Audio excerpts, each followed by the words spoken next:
Bapak-bapak, ibu-ibu, saudara-saudara kaum muslimin rahimakumullah. Dunia ini penuh dengan berbagai macam kesibukan. Sejak dari petani yang turun ke ladang, pedagang yang berangkat ke pasar, pelajar yang menuju sekolah, sampai kepada pegawai yang berangkat ke kantor, seluruhnya tidak lain untuk mencari sesuatu yang bernama bahagia. Setiap orang menginginkan kebahagiaan, dan tidak seorang pun menginginkan kesengsaraan dalam kehidupan ini. Namun nyatanya tidak setiap orang yang ingin bahagia mengetahui jalan yang harus ditempuhnya untuk sampai kepada kebahagiaan itu. Maka pada kesempatan pertemuan kali ini, saya ingin menyampaikan sebuah hadis dari junjungan kita baginda Nabi besar Muhammad sallallahu alaihi wasallam yang termuat dalam kitab Mukhtarul Ahadits An-Nabawiyah, di mana beliau bersabda, arba'un min sa'adatil mar'i. Ada 4 perkara yang merupakan tanda dari orang bahagia. Saya mau tanya, di antara saudara-saudara yang hadir di sini, apa ada yang kepengen jadi orang sengsara? Ya. Seluruhnya tentu ingin mendapatkan kebahagiaan. Maka menurut resep dari Nabi kita, tanda orang bahagia itu 4. Jadi kalau saudara ingin bahagia, harus mempunyai 4 perkara ini. Yang pertama, orang bahagia itu kata Nabi, darun wasi'un. Punya rumah biar bagus asal gede. Enak ngaturnya, daripada sudah punya rumah kecil adanya di pinggir kali, gubuk, kalau hujan bocor, miring lagi, kiamat. Loh, kalau gitu Islam materialis dong. Hadis ini boleh diartikan dengan makna hakiki, arti yang sebenarnya, boleh diartikan dengan makna majazi, arti kiasan. Kalau dia diartikan dengan arti kias, maka yang dimaksud darun wasi'un ay qalbun wasi'un. Rumah yang luas tidak lain daripada hati yang lapang. Karena di situ kunci kebahagiaan yang sebenarnya. Walaupun kita cuma tinggal di petak berukuran 2 kali 3 meter, kalau hati kita luas-luas rasanya rumah itu. Tapi biar rumah kita halamannya saja puluhan ribu hektar, ada kolam renangnya, kamar tidurnya tidak lagi terhitung. Kalau hati yang menempati rumah itu sempit, maka akan terasa sempit jugalah rumah itu. Tempat bergantungnya tidak lain adalah hati. Marilah kita mencoba melihat berbagai pandangan orang tentang bahagia ini. Ada orang menyangka bahwa bahagia itu kalau dia mendapatkan harta yang sebanyak-banyaknya. Siapa yang banyak harta, dialah raja. Apa yang dia mau, seluruhnya bisa dibeli. Keamanannya, dia bisa menyewa petugas. Seluruh fasilitas untuk menyenangkan kehidupannya bisa dibeli. Pendeknya, hartalah segala-galanya dalam kehidupan.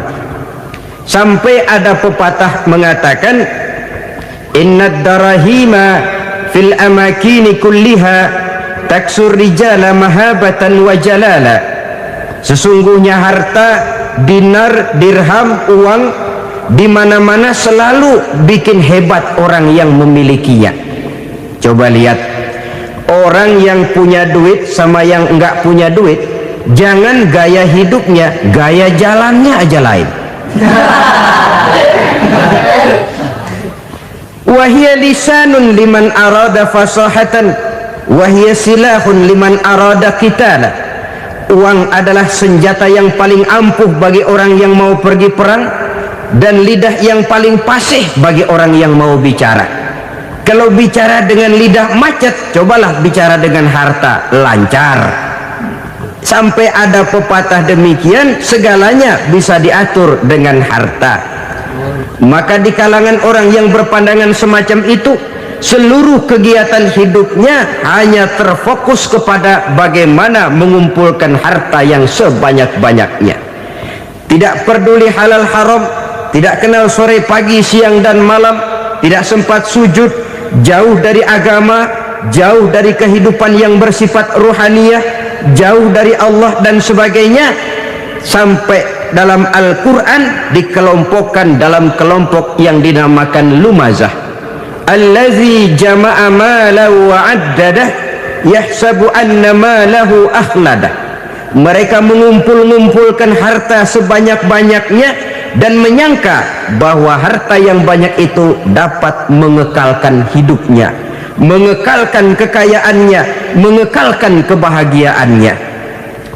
Saudara hadirin yang berbahagia, kalau pandangan hidup ini benar, artinya kalau harta memang merupakan satu-satunya hal yang dapat membuat orang bahagia, tentu di rumah mewah tidak akan pernah ada tangis derita.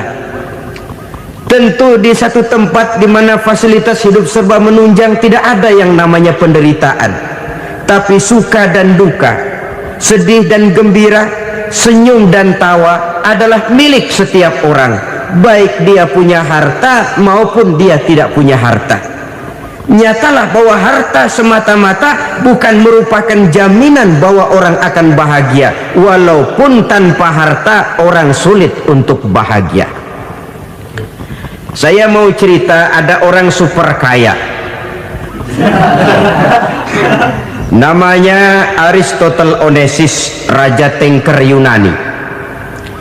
Dia punya kapal tanker saja konon sampai 11 banyaknya, punya perusahaan penerbangan yang disebut Olympic Airlines, punya hotel di berbagai kota besar di dunia ini, sejak dari New York, London, Paris, Rome dan sebagainya. Bahkan punya pulau yang dia namakan Pulau Scorpio. Ini kan namanya sudah kaya nggak tanggung-tanggung, punya pulau. Nah, dia punya 2 orang anak, yang satu laki-laki namanya Alexander, yang satu perempuan namanya Maria Onassis. Seluruh harapannya tertumpah kepada anak lakinya Alexander ini, yang akan meneruskan usahanya, meneruskan kekayaannya, meneruskan dinastinya. Apa yang terjadi? Ternyata anak yang dia harapkan yang bernama Alexander ini mati muda dalam kecelakaan pada waktu dia olahraga. Apa olahraganya? Namanya olahraga anak orang kaya, golongan jet set. Olahraganya olahraga pesawat terbang. Jatuh, ya nggak kapungut, habis mati. Tinggal satu anak perempuannya, Maria Onassis. Tapi anak perempuan ini juga malah urakan. Terakhir dia pacaran, bahkan kemudian kawin sama orang Rusia. Rupanya Aristotle Onassis ini broken. Kekayaannya yang berlimpah ruah, perusahaannya yang begitu banyak, siapa yang akan meneruskan? Siapa yang akan menggantikan? Sampai kemudian dia mengurung diri di Pulau Scorpio dan mati di sana secara mengenaskan. Seorang multi jutawan, seorang yang super kaya, mati menyendiri di pulau sepi. Ibarat kata pepatah, anak ayam mati di lumbung. Bukan kekurangan makanan, keurugan makanan. Begitu kehidupan Aristotle Onassis. Dan banyak orang-orang yang sudah demikian kaya sampai dibingungkan oleh kekayaannya sendiri. Telusurilah kehidupan David Rockefeller misalnya, Henry Ford misalnya, Adnan Khashoggi misalnya, multi jutawan yang kadang-kadang dibuat keder oleh kekayaannya sendiri. Pantas ketika Imam Ali ditawarkan orang, ya Ali, kalau kepadamu disuruh pilih ilmu atau harta, kau pilih mana? Ya jelas pilih ilmu dong. Kenapa? Pertama, ilmu kalau kita berikan kepada orang lain tambah, tapi harta kalau kita berikan kepada orang lain kurang. Saudara punya uang 10.000, dibagi orang 5.000, jelas uang saudara berkurang. Tapi saudara punya ilmu, diberikan kepada orang lain bisa, saudara pun makin mantap. Tidak lantas jadi bodoh karena ngajarin orang. Saudara bisa Fatihah lalu mengajarkan orang Fatihah, orang bisa, saudara pun makin hafal. Tidak lantas setelah diajarin orang ilmunya hilang, begitu datang dia minta orang tolong ajarin saya Fatihah, udah habis, nggak ada.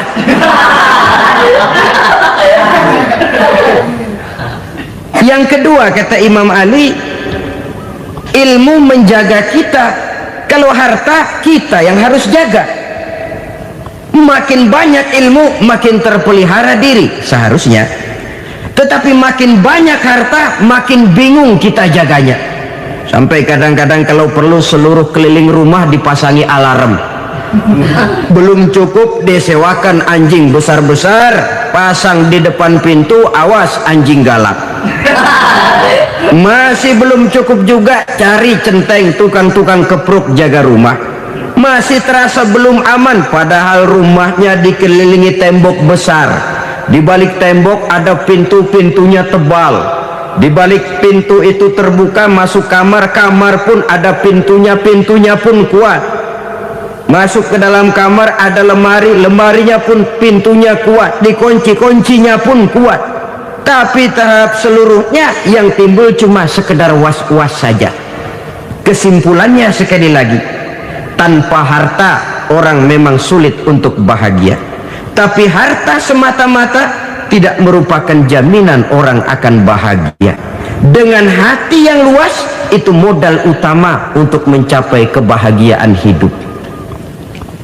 Orang yang hatinya luas, saudara-saudara, punya hati yang lapang, melihat kenyataan hidup ini, dia bersyukur senantiasa kepada Allah. Lantas tidak timbul hasud dan iri hatinya. Oleh karena itu jiwanya selalu lapang. Kalau tidak, cupik hati namanya, dangkal pandangan, tidak senang melihat orang lain dapat nikmat, dan itu sering dijadikan contoh. Kalau orang yang lapang dada, dia lihat tetangganya beli TV baru, dia berkata alhamdulillah ya, tetangga kita beli TV, mudah-mudahan kita bisa ikut nonton.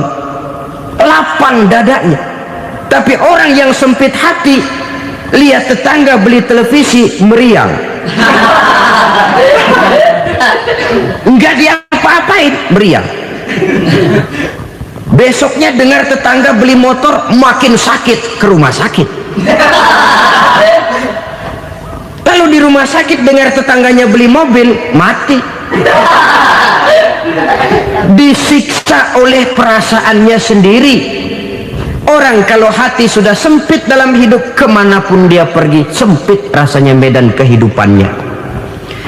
Kemudian kita melihat juga ada orang yang menilai bahwa bahagia itu katanya kalau punya kedudukan yang tinggi, pangkat yang agung, wibawa yang besar. Mungkin betul, tapi mungkin juga tidak. Bergantung kepada hati orang yang punya pangkat itu. Sama dengan harta tadi. Harta akan membawa bahagia kalau dia jatuh ke tangan orang yang berhati lapang. Tapi harta akan jadi bencana kalau jatuh ke tangan hati orang yang sempit. Pangkat akan membawa bahaya kalau jatuh di tangan hati orang yang sempit. Lebih dari itu, kenyataan mengajarkan kepada kita bahwa ternyata pangkat dan jabatan tidak selamanya memberikan kebahagiaan dalam kehidupan. Bahkan resikonya kelewat besar. Beberapa bukti kita bisa ambil dari para pemimpin dunia yang menjadi korban lantaran pangkat dan jabatan yang disandangnya. Saudara ingat Presiden Abraham Lincoln dan John Kennedy dari Amerika? Dibunuh orang. Park Chung-hee dari Korea Selatan, Ziaur Rahman dari Bangladesh, Anwar Sadat dari Mesir, terakhir Indira Gandhi dari India, menjadi korban dari pangkat dan jabatan yang disandangnya dari orang-orang yang tidak senang dia memegang jabatan itu. Dia akan mudah mengundang bencana, sehingga pantas kalau seorang presiden terkemuka Amerika, Harry Truman namanya, dia mengatakan jabatan presiden itu, kata dia, seperti orang nunggang macan, naik macan. Harus kita taiki, kalau enggak dia bakal nerekam kita, ngeri katanya. Adapun orang yang hatinya lapang, Kalau dia menerima pangkat dan jabatan, dianggapnya itu satu kesempatan untuk berbuat baik. Tapi orang yang berhati sempit, menerima pangkat dan jabatan, bukan kadang-kadang menerima, malah berusaha setengah mati mencapai dengan segala cara. Kalau perlu jilat atas, jilat atas. Jadi golongan sumuhun dawuh. Jadi kelompok kulon nuwun, yes sir, yang kerjanya cuma oke bos. Kalau perlu jilat atas, jilat atas. Kalau perlu injak yang bawah, injak yang bawah. Perlu sikut kiri kanan, sikut kiri kanan. Yang penting pangkat dapat, jabatan dapat. Orang yang semacam ini, kalau sudah mempunyai pangkat dan jabatan, biasanya dia tidak menganggap itu sebagai amanah, tidak menganggap sebagai kesempatan berbuat baik, tapi malah kesempatan untuk memperturutkan hawa nafsunya yang dilatar belakangi oleh kesempitan hatinya tadi. Apalagi kalau orang memperoleh pangkat karena banyak mengeluarkan uang, seakan-akan pangkat dan jabatan itu sekarang macam proyek pakai tender. Siapa yang berani bayar segini naik, nggak berani minggir. Padahal logikanya, kalau orang mencapai satu jabatan karena banyak mengeluarkan uang, hampir bisa dipastikan bahwa setelah jabatan itu dia pegang, langkah pertama yang akan dilakukannya ialah berusaha bagaimana uang yang dia keluarkan supaya kembali. Ya paling kurang pulang modal dulu dong. Soal mikirin rakyat soal nanti, tapi ini modal harus pulang. Itu celakanya kalau orang memperoleh pangkat dan jabatan cuma karena banyak mengeluarkan uang. Jarang orang yang mempunyai keyakinan dan pandangan bahwa pangkat dan jabatan merupakan amanah. Jadi sekali lagi, pangkat dan jabatan mungkin saja membawa kebahagiaan kalau jatuh ke tangan orang yang berhati lapang, tapi bisa jadi bencana kalau dia jatuh ke tangan orang yang mempunyai hati yang sempit. Dan lagi-lagi stresnya hati yang lapang. Lalu sebagian orang, saudara, ada yang berpandangan katanya bahagia itu kalau jadi orang terkenal, mempunyai popularitas, menjadi idola di kalangan remaja, di kalangan orang tua, di segala lapisan masyarakat. Padahal makin populer orang, makin terikat dia. Ya kalau macam kita ini kan nggak punya nama, nggak populer, tengah malam buta mau nongkrong di warung Tegal aman. Tapi pangkat, jabatan, kedudukan, popularitas menyebabkan kita diikat dengan berbagai macam peraturan. Cuma mandi sama ke WC saja yang nggak dikawal.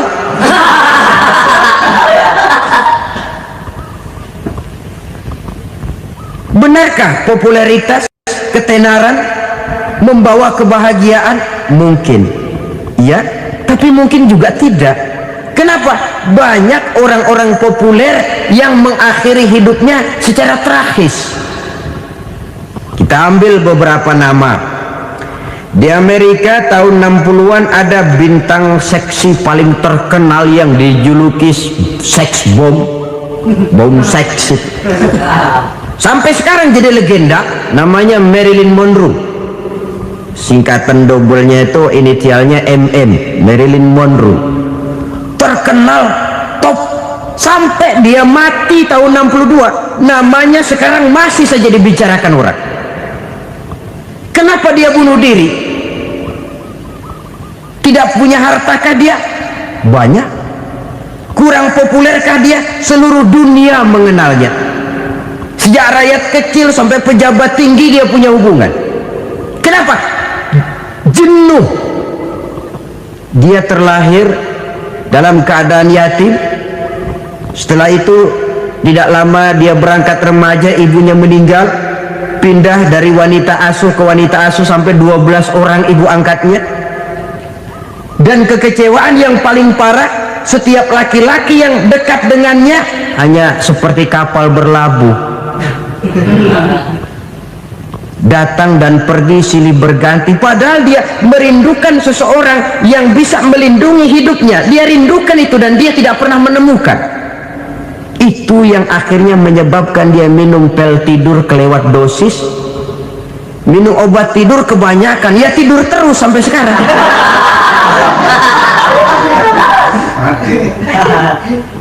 Dia mengakui, saya telah memiliki ketenaran, tapi saya tidak pernah hidup dalam ketenaran itu.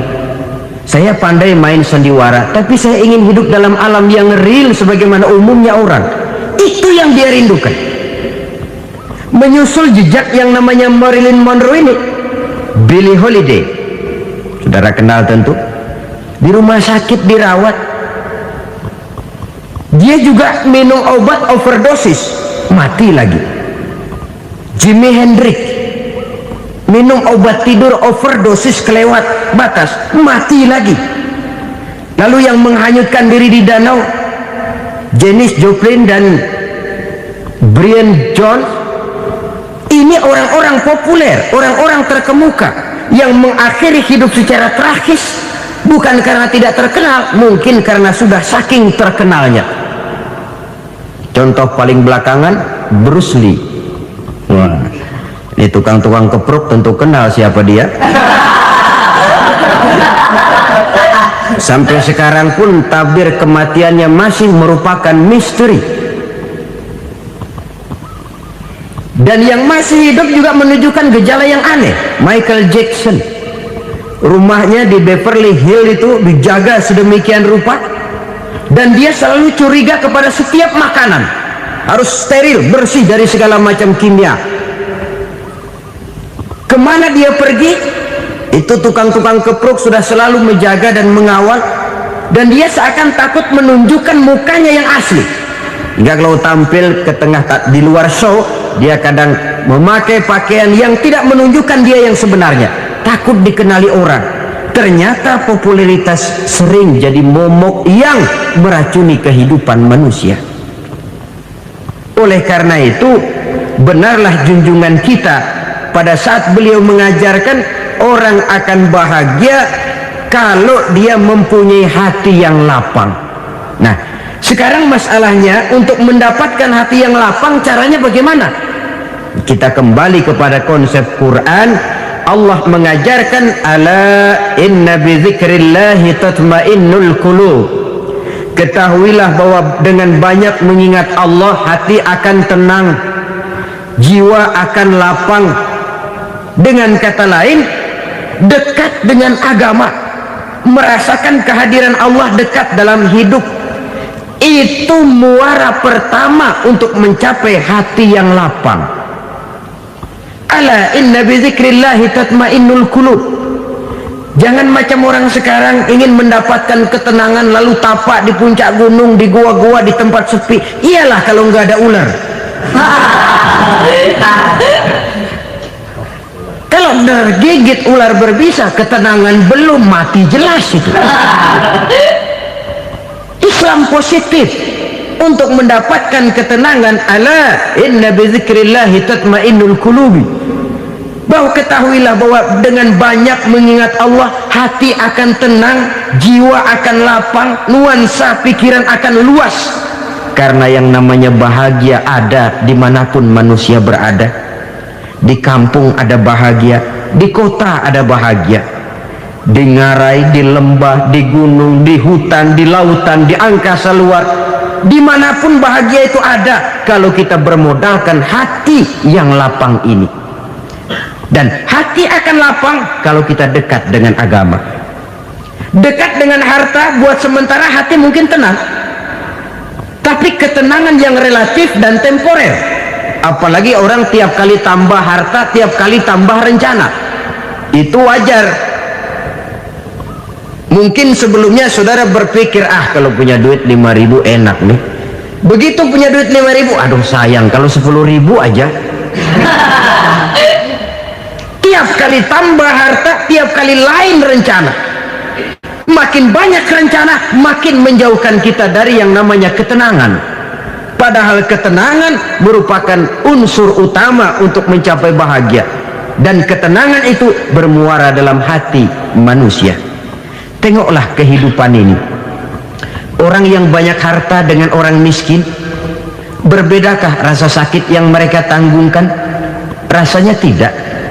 Walaupun si kaya tidur di kasur empuk berselimutkan sutra mahal, sementara si miskin meringkuk di balai bambu yang keras dan kasar.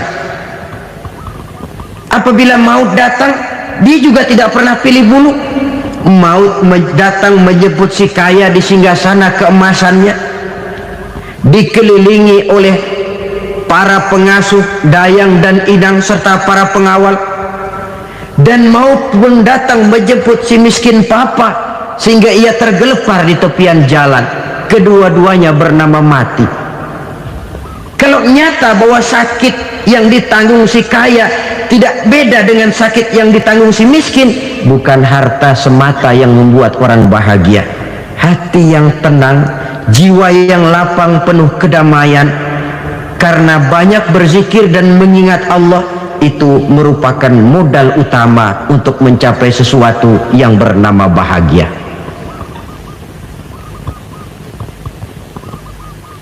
Saudara hadirin yang saya hormati, inilah yang pertama dari 4 ciri yang digambarkan oleh Nabi tentang tanda-tanda orang bahagia. Dan harus berangkat dari yang pertama ini, hati yang lapang. Ini yang harus kita miliki lebih dahulu, baru nanti akan menyusul kepada poin yang ketiga, kedua, dan selanjutnya. Sebab kalau hati sudah terisi dengan jiwa yang lapang, seluruh persoalan insya Allah akan bisa kita atasi dengan sebagaimana mestinya. Yang kedua sekarang, tanda orang bahagia menurut baginda Nabi, markabun syariah. Orang bahagia itu, kata beliau, punya kendaraan biar cepat asal lancar. Artinya kemana dia mau pergi mudah. Apa maksud hadis ini? Kalau kita kaji lebih dalam, kendaraan itu kan alat transportasi. Transportasi tidak lain adalah usaha memudahkan komunikasi. Pindah dari situ kepada teori bahwa manusia adalah zon political, makhluk bermasyarakat yang tidak bisa memenuhi kebutuhan hidupnya secara sendirian. Kita memerlukan keberadaan orang lain dalam kehidupan ini.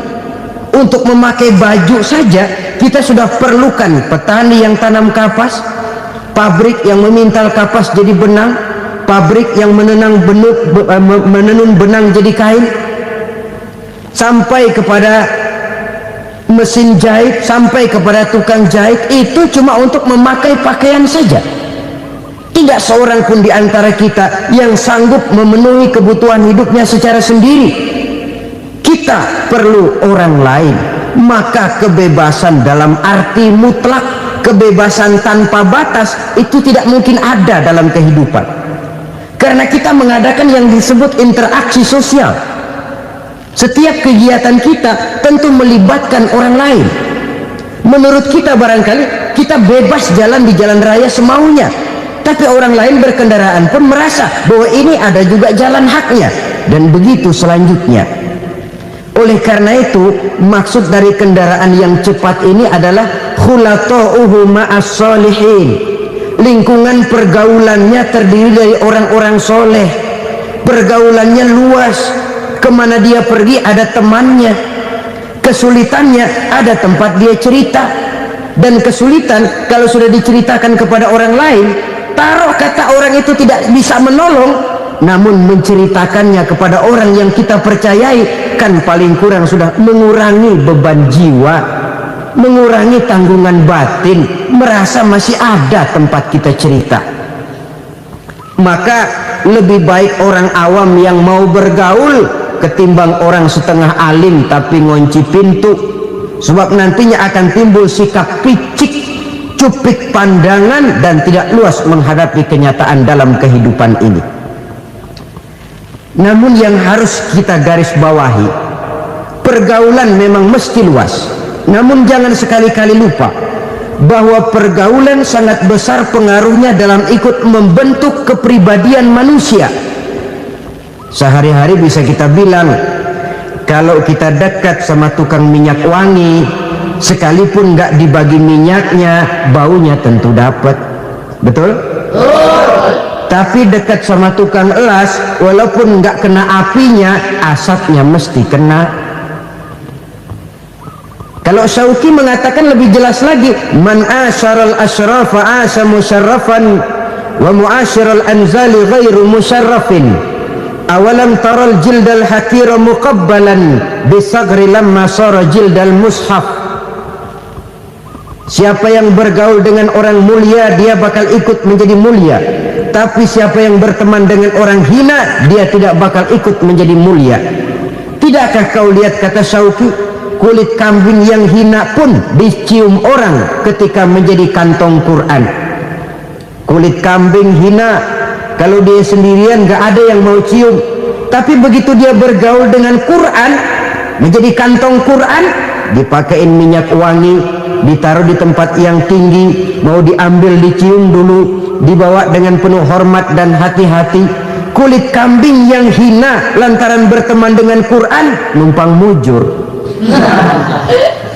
Tapi coba lihat kalau kulit kambing berteman dengan kayu, jadi beduk, habis. Zohor dikemplang, asar dipukul. Itu pun sedikit saja, cuma salah milih teman. Yang temannya Quran dihormati orang, yang temannya kayu lantaran jadi beduk, gelap-gelap subuh orang udah kemplangnya.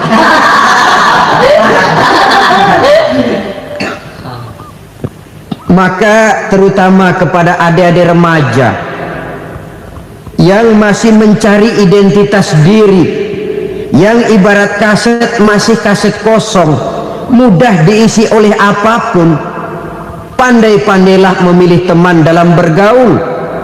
Karena banyak orang yang tadinya baik-baik, ketika terseret dalam pergaulan dengan orang yang tidak baik, kebaikannya menjadi lentur dan luntur.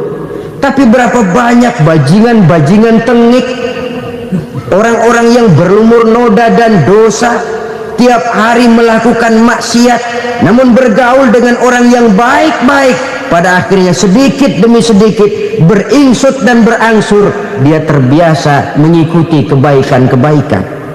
Saya tekankan ini kepada remaja karena mereka masih mencari identitas diri. Apa yang mereka lihat mereka mau, apa yang mereka dengar mereka ingin tahu. Coba lihat kehidupan remaja. Pulang nonton film Rambo, pengen jadi Rambo, gagah, maunya belekai melulu. Pulang nonton film Superman, pengen bisa terbang. Pulang nonton India, nyanyi melulu. Wajar, mereka masih mencari identitas diri. Saya ini sebenarnya siapa? Lingkungan, pergaulan akan membentuk itu. Karena itu pandai-pandailah bergaul, karena ia sangat besar pengaruhnya dalam ikut membentuk kepribadian manusia. Apalagi sifat yang jelek lebih cepat menularnya ketimbang sifat yang baik. Sifat yang baik, watak yang soleh itu lambat sekali untuk menular. Tapi yang tidak baik, kan prosesnya mah kalau remaja biasanya mula-mula dengar. Karena dengar lalu pengen tahu. Karena pengen tahu lalu ngeliatin. Begitu ngeliatin kan pengen nyobain. Setelah nyobain ketagihan. Nah, ini prosesnya. Yang namanya ganja, morfin, narkotik, awalnya kan begitu. Mula-mula dengar, katanya kalau sudah fly to the sky, sudah melayang ke langit, katanya disitulah puncak kebahagiaan. Mulanya cuma dengar. Karena dengar pengen tahu. Karena pengen tahu lalu ngeliat, kumpul sama orang yang suka ngeganja. Setelah ngeliat, nah pengen ngerasain. Begitu ngerasain enak juga, ketagihan. Kalau sudah ketagihan jadi penyakit kronis, bisa merembet kepada yang lain. Iya, kalau orang tuanya mampu untuk beli morfin, beli ganja. Kalau tidak kan pikirannya ngayap, jemuran siapa ya gue sabar. Timbullah perbuatan-perbuatan negatif yang bermula dari salah pergaulan. Apalagi buat adik-adik remaja yang tinggal di kota-kota besar, yang pengaruh budaya, pengaruh kesenian, pengaruh struktur kehidupan yang nampak makin individualistis, di mana persaingan tajam, tensi ekonomi tinggi, orang mudah mengalami stres. Pandai-pandailah dalam bergaul, sekali lagi, karena ia sangat besar pengaruhnya dalam ikut membentuk kepribadian manusia. Orang bahagia punya kendaraan yang cepat, artinya punya pergaulan yang luas, dan lingkungan pergaulannya terdiri dari orang-orang yang soleh. Kemana dia pergi ada teman, kesulitannya ada tempat dia cerita. Tapi kalau sudah menyendiri, hidup sendiri, kesulitan dipikiri sendiri, bisa mati belum waktunya. Tidak ada tempat berbagi rasa, tidak ada tempat bercerita, tidak ada tempat mengurangi beban dalam kehidupan.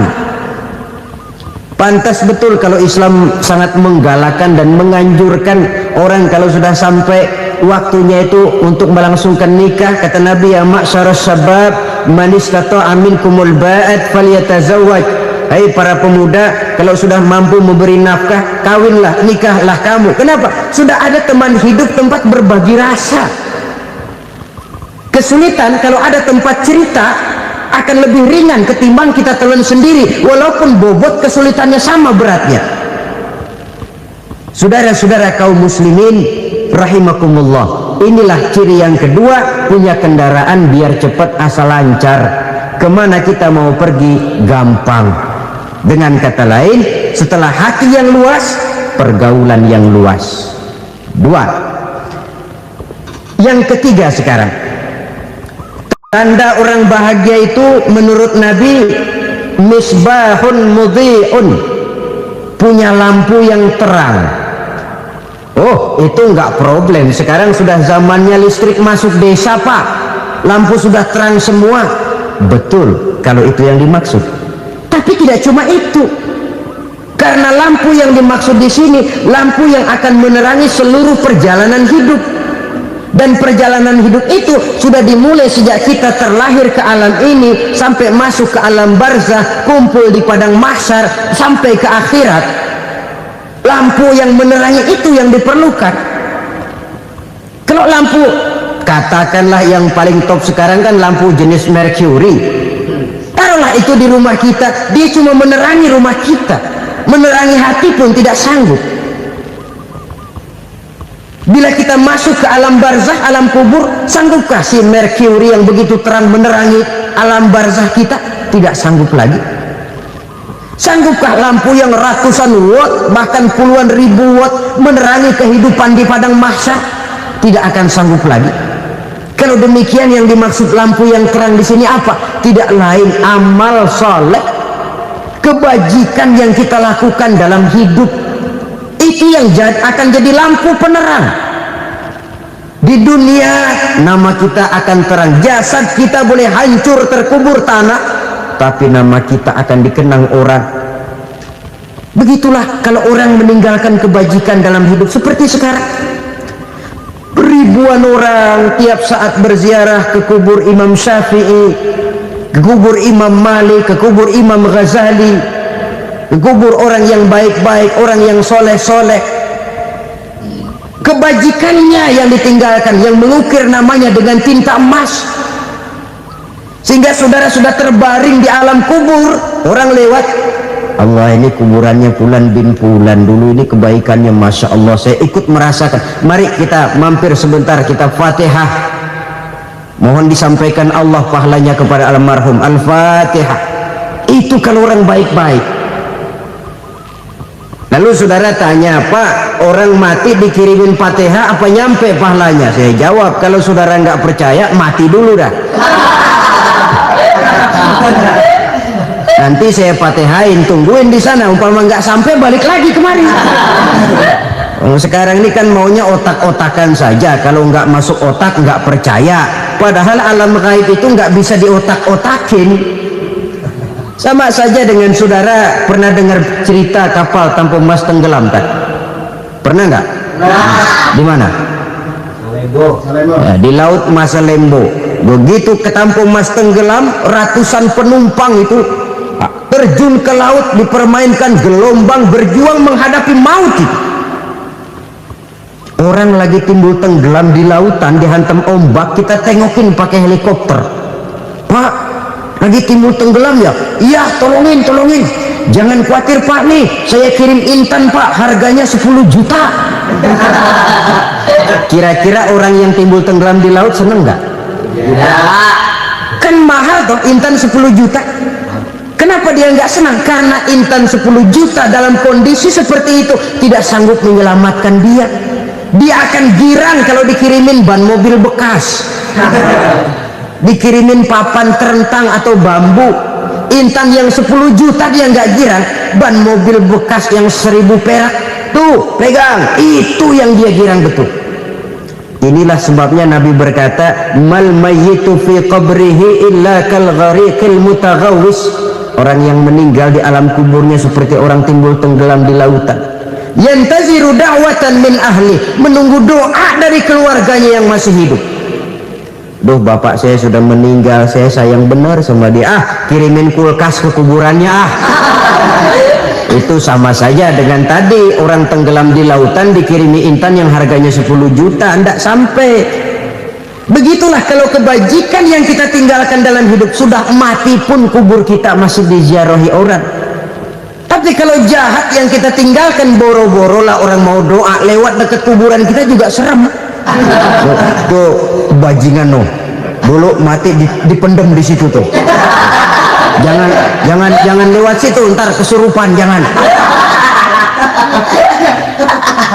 Lewat saja orang ngeri. Konon lagi membacakan Fatihah dan mengirimkan doa. Hidup pada hakikatnya adalah kesempatan untuk berbuat baik. Maka sekali kesempatan itu diberikan, manfaatkan dengan sebaiknya. Sebab kesempatan kedua tidak akan pernah ada. Kesempatan berbuat baik di sini, di akhirat sudah pembalasan namanya. Sekali kesempatan itu dicabut, dia tidak akan pernah dikembalikan lagi. Kata Iqbal, hidup tidak mundur ke belakang dong. Berhenti diinjak orang, mundur hancur. Tidak ada kata mundur dalam hidup ini. Berhenti diinjak orang, mundur kecebur. Tidak ada kata lain, harus maju dalam kehidupan dalam artian yang positif. Hidup adalah kesempatan untuk mengumpulkan kebajikan yang sebanyak-banyaknya. Di situ nilai daripada manusia. Sekarang ini memang nggak kelihatan kok, orang yang banyak pahala sama yang banyak dosa nggak kelihatan kok.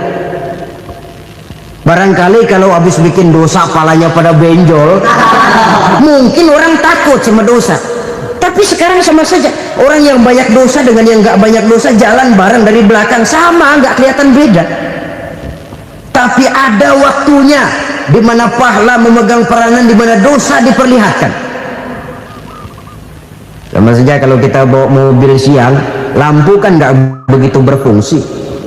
Apa lalu bilang, alah ini lampu berat-beratin, copot-copotin aja dah. Tidak perlu begitu. Kenapa? Pada suatu saat malam senja akan datang. Bila matahari terbenam, senja pun datang, gelap mulai merayap, disitulah baru terasa perlunya lampu. Pahala begitu. Sekarang orang yang nggak ada pahalanya nggak kelihatan dalam kehidupan. Tapi pada suatu saat senja kehidupan akan datang. Ajal merenggut nyawa, malam merayap, dan hidup mulai diliputi kegelapan di alam barzah. Dikala itu kalau nggak punya lampu, alangkah malangnya kita. Sebab amal yang baik, kata Nabi, di alam barzah itu akan diciptakan menjadi perempuan yang cantik menemani kita. Amal yang jahat akan menjadi orang yang paling jelek nemenin kita. Udah di tempat gelap yang nemenin jelek.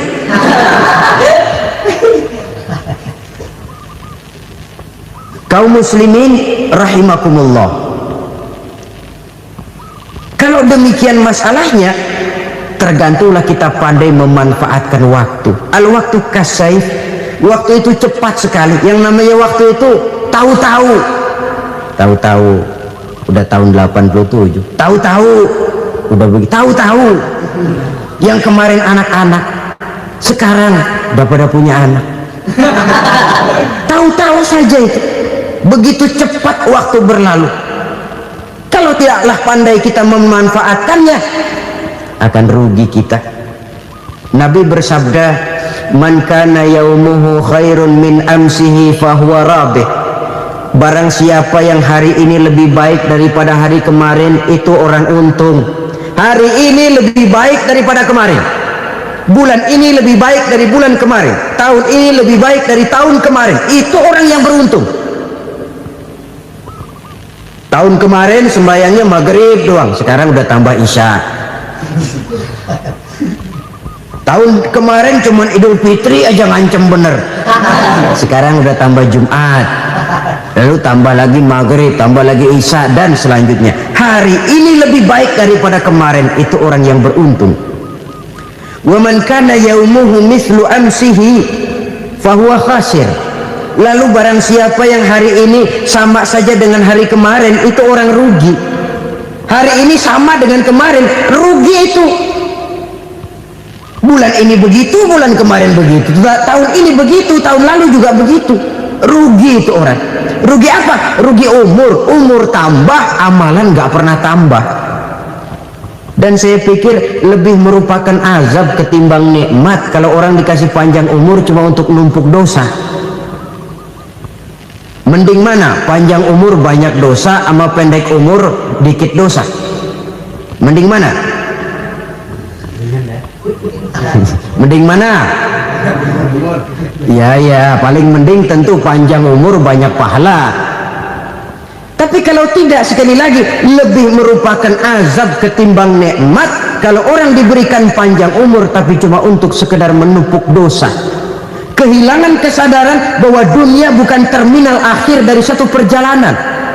Dia cuma halte di mana kita berhenti sebentar untuk menuju kepada terminal yang hakiki. Saudara-saudara kaum muslimin rahimakumullah, inilah lampu yang akan menerangi kehidupan, amal yang kita lakukan di dalam kehidupan. Jadi yang dimaksud dengan lampu yang terang, kebajikan yang kita kerjakan dalam hidup. Nah, setiap orang di awal tadi saya bilang ingin bahagia. Bahagia itu kan hakikatnya kumpulan senang dan selamat. Senang, selamat. Apa bedanya? Senang tapi tidak selamat, nggak bahagia. Selamat tapi nggak senang, nggak bahagia orang. Contoh, kalau orang korupsi, duitnya banyak, senang dia, tapi keselamatannya. Ada tentara baris di samping rumahnya udah bingung, padahal tentara latihan.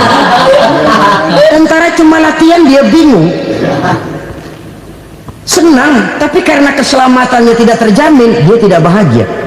Sebaliknya pegawai negeri jujur benar, cuma segaji-gajinya, selamat nggak korupsi tapi melarat, ya nggak bahagia juga, kurang senang.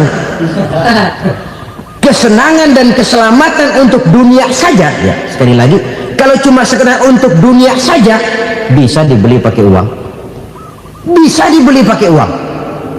Saudara ingin selamat, bisa dibeli pakai uang. Saudara ingin senang, bisa dibeli dengan uang. Tapi setelah mati, masuk ke alam barzah, habis kekuasaan uang. Gak bisa lagi beli keselamatan pakai uang, tidak mungkin lagi membeli kesenangan dengan uang. Di situ pahala yang megang peranan. Makin banyak pahala, makin banyak saham untuk membeli kesenangan dan keselamatan, untuk memperoleh yang namanya bahagia. Dan jangan lupa loh, di alam barzah kita nggak sebentar, menunggu datangnya kiamat. Nah iya, kalau kita begitu dikuburin terus kiamat datang, untung. Tapi kalau masih harus 1000, 2000, puluhan ribu tahun yang akan datang, dalam satu penantian yang begitu lama, tanpa saham untuk memperoleh kebahagiaan, satu kemalangan yang tidak ada pernah putus-putusnya. Janganlah tergelincir oleh kebahagiaan sebentar yang menipu dengan mengorbankan kebahagiaan hakiki yang berjangka panjang. Apa artinya senyum sejenak kalau harus ditebus dengan tangis seumur hidup? Biarlah kita minum jamu, pahit memang, getir memang, tapi kan besok badan sehat. Daripada sekarang minum sirup, manis memang, enak memang, tapi bibir pada jontor besoknya. Sirawan, batuk, nggak karu-karuan. Banyak orang tertipu oleh kesenangan yang sebentar, padahal laisa kullu ma yalma'u zahaban. Belum tentu semua yang berkilat itu emas, belum tentu semua yang gemerlap itu intan. Karena itu marilah manfaatkan kesempatan yang diberikan Allah ini untuk mengumpulkan kebajikan yang sebanyak-banyaknya. Yang terakhir sekarang, yang keempat, tanda orang bahagia kata Nabi. Zaujatun salihah. Orang bahagia itu tanda yang keempat kata Nabi, punya istri biar cakep asal taat. Udah surga itu sudah. Cakep taat. Istri kayak gitu, kalau belum mati jangan dikuburin dulu. Sudah cakep taat lagi, tapi kadang-kadang enggak, udah jelek ngadat melulu. Apa yang mau dipilih?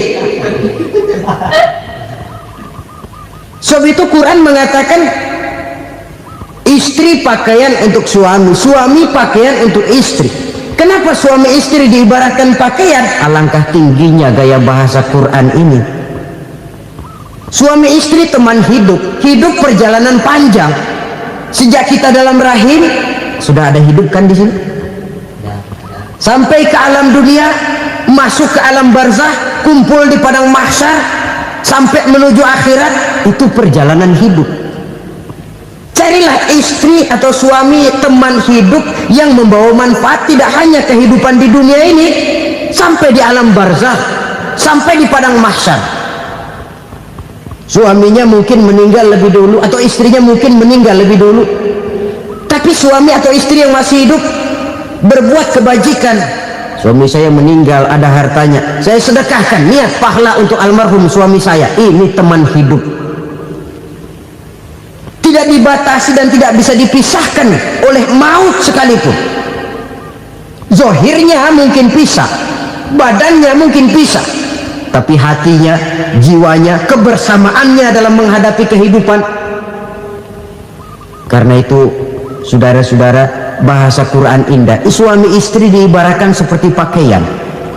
Apa fungsi pakaian? Pertama, pakaian jadi kebanggaan. Artinya suami harus menjadi kebanggaan istri, istri harus jadi kebanggaan suami. Yang kedua, pakaian itu kan fungsinya menutup aurat. Artinya sesama suami istri harus saling menjaga kekurangan masing-masing. Jangan malah sesama suami istri saling membongkar rahasia dan aibnya sendiri-sendiri. Istrinya diceritain jeleknya di mana-mana, atau suaminya dibongkar rahasianya di pasar umum. Itu sudah tidak lagi berfungsi sebagai pakaian. Kenapa semua ini diperlukan? Karena kita menyadari bangsa yang baik terdiri dari masyarakat yang baik. Masyarakat yang baik merupakan susunan dari warga yang baik.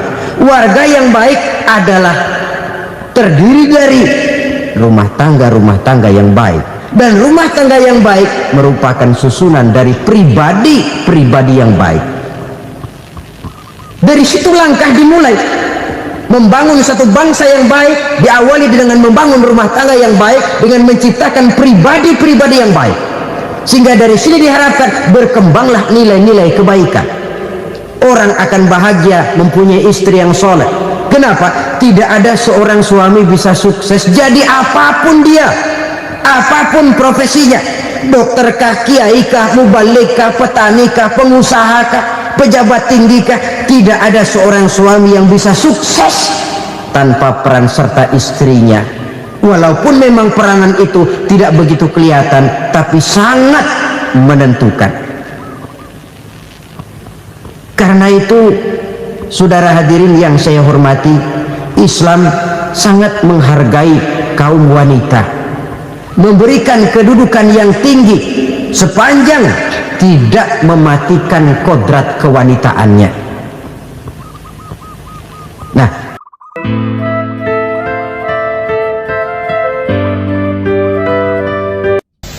bapak-bapak, ibu-ibu, saudara-saudara kaum muslimin rahimakumullah. kaum murai di dahan dan koko ayam di kandang. Dunia ini penuh dengan berbagai macam kesibukan. Sejak dari petani yang turun ke ladang, pedagang yang berangkat ke pasar, pelajar yang menuju sekolah, sampai kepada pegawai yang berangkat ke kantor, seluruhnya tidak lain untuk mencari sesuatu yang bernama bahagia. Setiap orang menginginkan kebahagiaan, dan tidak seorang pun menginginkan kesengsaraan dalam kehidupan ini. Namun nyatanya tidak setiap orang yang ingin bahagia mengetahui jalan yang harus ditempuhnya untuk sampai kepada kebahagiaan itu. Maka pada kesempatan pertemuan kali ini, saya ingin menyampaikan sebuah hadis dari junjungan kita baginda Nabi besar Muhammad sallallahu alaihi wasallam yang termuat dalam kitab Mukhtarul Ahadits An-Nabawiyah, di mana beliau bersabda, arba'un min sa'adatil mar'i. Ada 4 perkara yang merupakan tanda dari orang bahagia.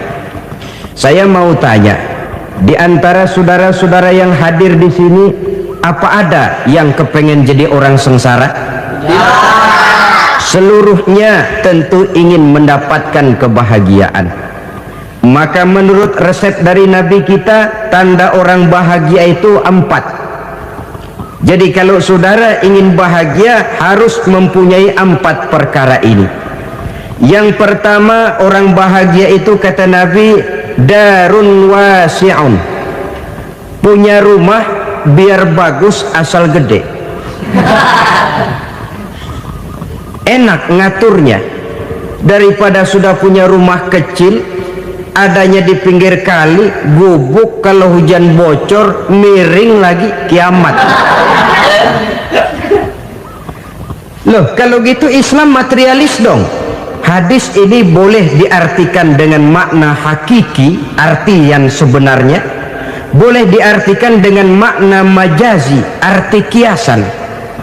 Kalau dia diartikan dengan arti kias, maka yang dimaksud darun wasi'un ay qalbun wasi'un, rumah yang luas tidak lain daripada hati yang lapang, karena di situ kunci kebahagiaan yang sebenarnya.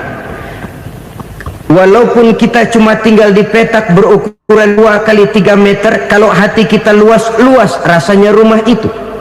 Tapi biar rumah kita halamannya saja puluhan ribu hektar, ada kolam renangnya, kamar tidurnya tidak lagi terhitung, kalau hati yang menempati rumah itu sempit, maka akan terasa sempit jugalah rumah itu.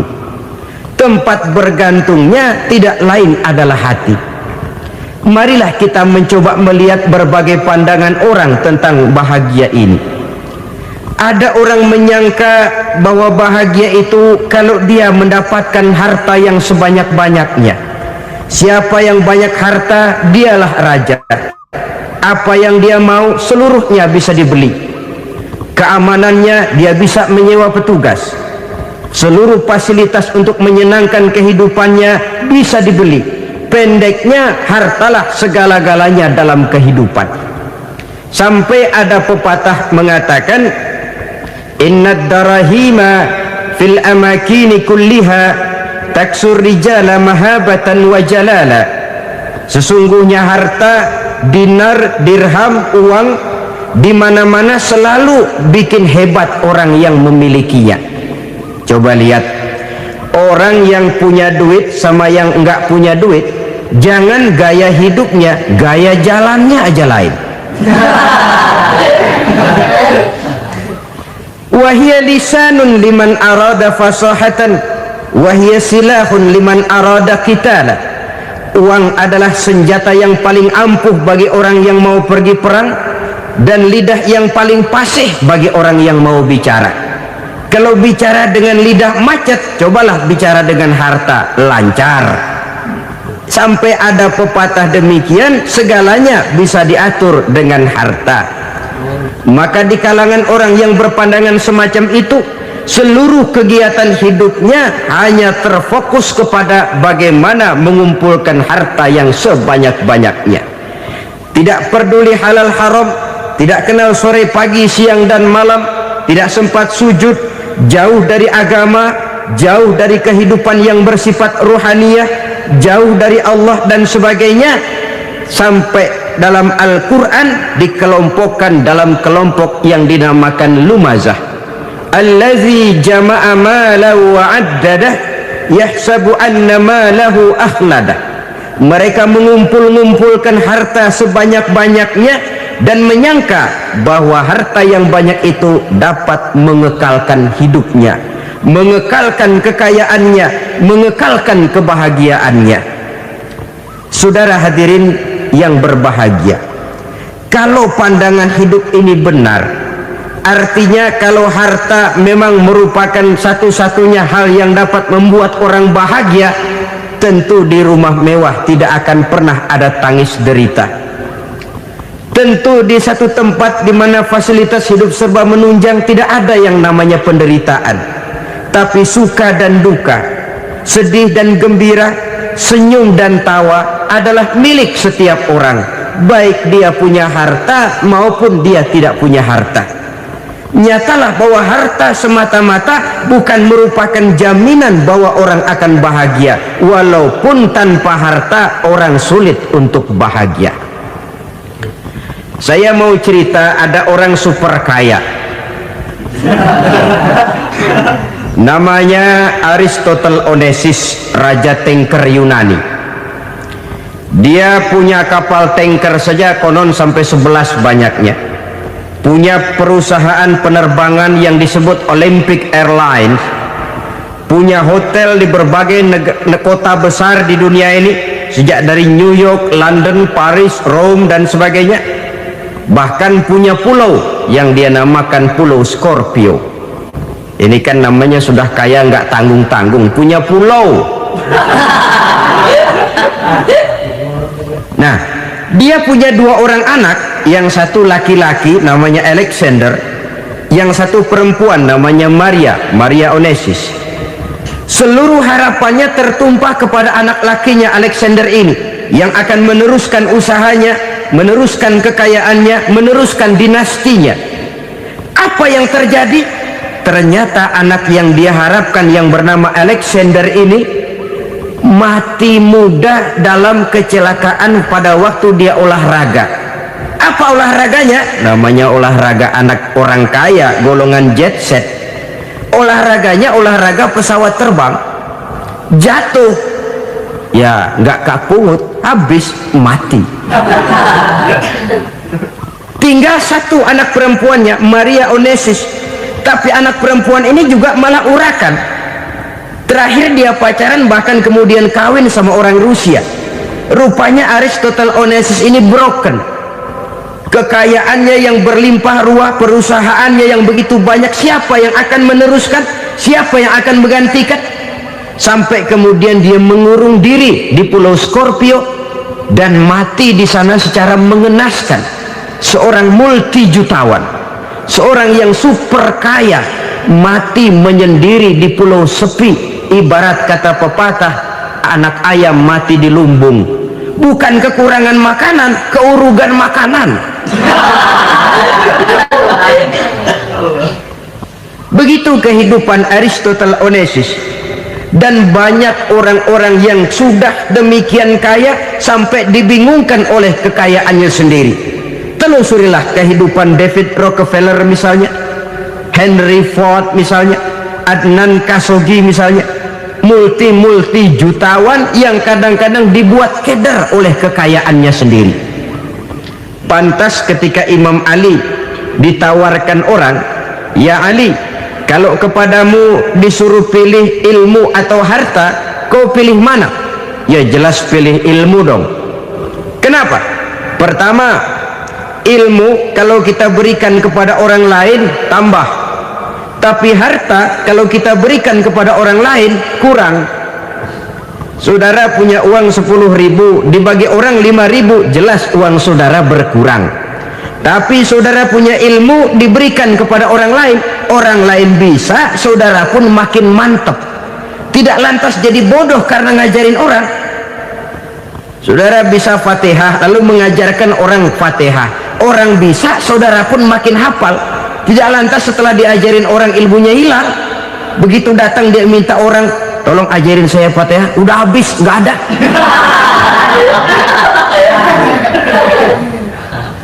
Yang kedua, kata Imam Ali, ilmu menjaga kita.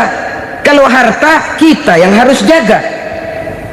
Makin banyak ilmu, makin terpelihara diri seharusnya. Tetapi makin banyak harta, makin bingung kita jaganya.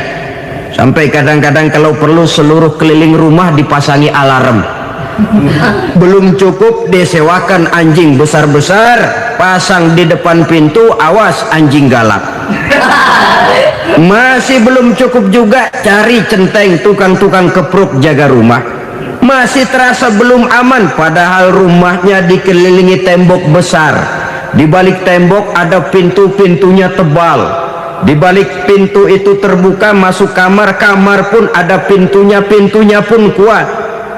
Masuk ke dalam kamar ada lemari, lemarinya pun pintunya kuat, dikunci, kuncinya pun kuat. Tapi tahap seluruhnya yang timbul cuma sekedar was-was saja. Kesimpulannya sekali lagi, tanpa harta orang memang sulit untuk bahagia. Tapi harta semata-mata tidak merupakan jaminan orang akan bahagia. Dengan hati yang luas, itu modal utama untuk mencapai kebahagiaan hidup. Orang yang hatinya luas, saudara-saudara, punya hati yang lapang, melihat kenyataan hidup ini, dia bersyukur senantiasa kepada Allah. Lantas tidak timbul hasud dan iri hatinya. Oleh karena itu jiwanya selalu lapang. Kalau tidak, cupik hati namanya, dangkal pandangan, tidak senang melihat orang lain dapat nikmat, dan itu sering dijadikan contoh. Kalau orang yang lapang dada, dia lihat tetangganya beli TV baru, dia berkata, alhamdulillah ya, tetangga kita beli TV, mudah-mudahan kita bisa ikut nonton. Lapang dadanya. Tapi orang yang sempit hati, lihat tetangga beli televisi, meriang. Enggak diapa-apain, meriang. Besoknya dengar tetangga beli motor, makin sakit, ke rumah sakit. Lalu di rumah sakit dengar tetangganya beli mobil, mati. Disiksa oleh perasaannya sendiri. Orang kalau hati sudah sempit dalam hidup, kemanapun dia pergi, sempit rasanya medan kehidupannya. Kemudian kita melihat juga ada orang yang menilai bahwa bahagia itu katanya kalau punya kedudukan yang tinggi, pangkat yang agung, wibawa yang besar. Mungkin betul, tapi mungkin juga tidak. Bergantung kepada hati orang yang punya pangkat itu. Sama dengan harta tadi. Harta akan membawa bahagia kalau dia jatuh ke tangan orang yang berhati lapang. Tapi harta akan jadi bencana kalau jatuh ke tangan hati orang yang sempit. Pangkat akan membawa bahaya kalau jatuh di tangan hati orang yang sempit. Lebih dari itu, kenyataan mengajarkan kepada kita bahwa ternyata pangkat dan jabatan tidak selamanya memberikan kebahagiaan dalam kehidupan. Bahkan resikonya kelewat besar. Beberapa bukti kita bisa ambil dari para pemimpin dunia yang menjadi korban lantaran pangkat dan jabatan yang disandangnya. Saudara ingat Presiden Abraham Lincoln dan John Kennedy dari Amerika? Dibunuh orang. Park Chung-hee dari Korea Selatan, Ziaur Rahman dari Bangladesh, Anwar Sadat dari Mesir, terakhir Indira Gandhi dari India, menjadi korban dari pangkat dan jabatan yang disandangnya dari orang-orang yang tidak senang dia memegang jabatan itu.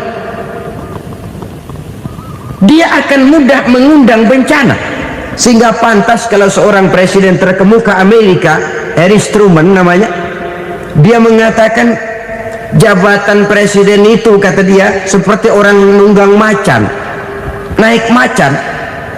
Harus kita taiki, kalau enggak dia bakal nerekam kita, ngeri katanya. Adapun orang yang hatinya lapang, kalau dia menerima pangkat dan jabatan, dianggapnya itu satu kesempatan untuk berbuat baik. Tapi orang yang berhati sempit, menerima pangkat dan jabatan, bukan kadang-kadang menerima, malah berusaha setengah mati mencapai dengan segala cara. Kalau perlu jilat atas, jilat atas. Jadi golongan sumuhun dawuh. Jadi kelompok kulon nuwun, yes sir, yang kerjanya cuma oke bos. Kalau perlu jilat atas, jilat atas. Kalau perlu injak yang bawah, injak yang bawah. Perlu sikut kiri kanan, sikut kiri kanan. Yang penting pangkat dapat, jabatan dapat. Orang yang semacam ini, kalau sudah mempunyai pangkat dan jabatan, biasanya dia tidak menganggap itu sebagai amanah, tidak menganggap sebagai kesempatan berbuat baik, tapi malah kesempatan untuk memperturutkan hawa nafsunya yang dilatar belakangi oleh kesempitan hatinya tadi. Apalagi kalau orang memperoleh pangkat karena banyak mengeluarkan uang, seakan-akan pangkat dan jabatan itu sekarang macam proyek pakai tender. Siapa yang berani bayar segini naik, nggak berani minggir. Padahal logikanya, kalau orang mencapai satu jabatan karena banyak mengeluarkan uang, hampir bisa dipastikan bahwa setelah jabatan itu dia pegang, langkah pertama yang akan dilakukannya ialah berusaha bagaimana uang yang dia keluarkan supaya kembali. Ya paling kurang pulang modal dulu dong. Soal mikirin rakyat soal nanti, tapi ini modal harus pulang. Itu celakanya kalau orang memperoleh pangkat dan jabatan cuma karena banyak mengeluarkan uang.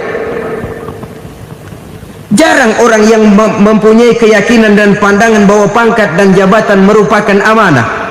Jadi sekali lagi, pangkat dan jabatan mungkin saja membawa kebahagiaan kalau jatuh ke tangan orang yang berhati lapang, tapi bisa jadi bencana kalau dia jatuh ke tangan orang yang mempunyai hati yang sempit. Dan lagi-lagi stresnya hati yang lapang. Lalu sebagian orang, saudara, ada yang berpandangan katanya bahagia itu kalau jadi orang terkenal, mempunyai popularitas, menjadi idola di kalangan remaja, di kalangan orang tua, di segala lapisan masyarakat. Padahal makin populer orang makin terikat dia. Ya kalau macam kita ini kan nggak punya nama, nggak populer, tengah malam buta mau nongkrong di warung Tegal aman. Tapi pangkat, jabatan, kedudukan, popularitas menyebabkan kita diikat dengan berbagai macam peraturan. Cuma mandi sama ke WC saja yang nggak dikawal.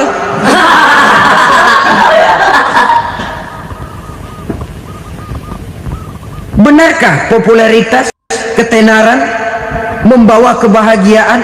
Mungkin ya, tapi mungkin juga tidak. Kenapa? Banyak orang-orang populer yang mengakhiri hidupnya secara tragis. Kita ambil beberapa nama. Di Amerika tahun 60-an ada bintang seksi paling terkenal yang dijuluki sex bomb, bom seks. Sampai sekarang jadi legenda, namanya Marilyn Monroe. Singkatan dobelnya itu inisialnya MM, Marilyn Monroe. Terkenal, top, sampai dia mati tahun 62. Namanya sekarang masih saja dibicarakan orang. Kenapa dia bunuh diri? Tidak punya hartakah dia? Banyak. Kurang populerkah dia? Seluruh dunia mengenalnya. Sejak rakyat kecil sampai pejabat tinggi dia punya hubungan. Kenapa? Jenuh. Dia terlahir dalam keadaan yatim. Setelah itu tidak lama dia berangkat remaja, ibunya meninggal. Pindah dari wanita asuh ke wanita asuh sampai 12 orang ibu angkatnya. Dan kekecewaan yang paling parah, setiap laki-laki yang dekat dengannya hanya seperti kapal berlabuh. Datang dan pergi silih berganti, padahal dia merindukan seseorang yang bisa melindungi hidupnya. Dia rindukan itu dan dia tidak pernah menemukan. Itu yang akhirnya menyebabkan dia minum pil tidur kelewat dosis, minum obat tidur kebanyakan, ya tidur terus sampai sekarang.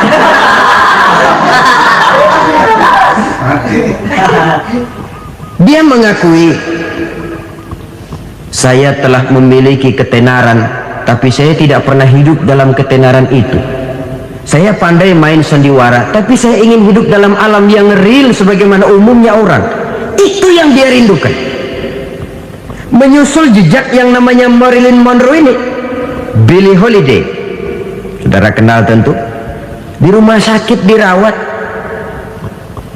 Dia juga minum obat overdosis, mati lagi. Jimi Hendrix minum obat tidur overdosis kelewat batas, mati lagi. Lalu yang menghanyutkan diri di danau, Janis Joplin dan Brian Jones. Ini orang-orang populer, orang-orang terkemuka yang mengakhiri hidup secara tragis, bukan karena tidak terkenal, mungkin karena sudah saking terkenalnya. Contoh paling belakangan, Bruce Lee. Wah, ini tukang-tukang keprok tentu kenal siapa dia. Sampai sekarang pun tabir kematiannya masih merupakan misteri. Dan yang masih hidup juga menunjukkan gejala yang aneh. Michael Jackson, rumahnya di Beverly Hills itu dijaga sedemikian rupa, dan dia selalu curiga kepada setiap makanan harus steril, bersih dari segala macam kimia. Kemana dia pergi, itu tukang-tukang keprok sudah selalu menjaga dan mengawal, dan dia seakan takut menunjukkan mukanya yang asli. Hingga kalau tampil ke tengah di luar show, dia kadang memakai pakaian yang tidak menunjukkan dia yang sebenarnya, takut dikenali orang. Ternyata popularitas sering jadi momok yang meracuni kehidupan manusia. Oleh karena itu, benarlah junjungan kita pada saat beliau mengajarkan orang akan bahagia kalau dia mempunyai hati yang lapang. Nah, sekarang masalahnya untuk mendapatkan hati yang lapang, caranya bagaimana? Kita kembali kepada konsep Quran. Allah mengajarkan, ala inna bi dzikrillahi tatmainnul qulub.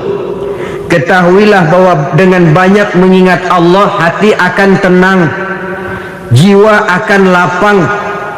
Dengan kata lain, dekat dengan agama, merasakan kehadiran Allah dekat dalam hidup, itu muara pertama untuk mencapai hati yang lapang.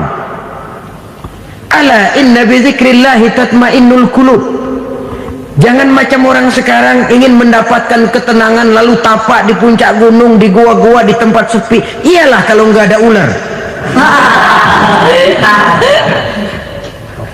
Kalau tergigit ular berbisa, ketenangan belum, mati jelas itu.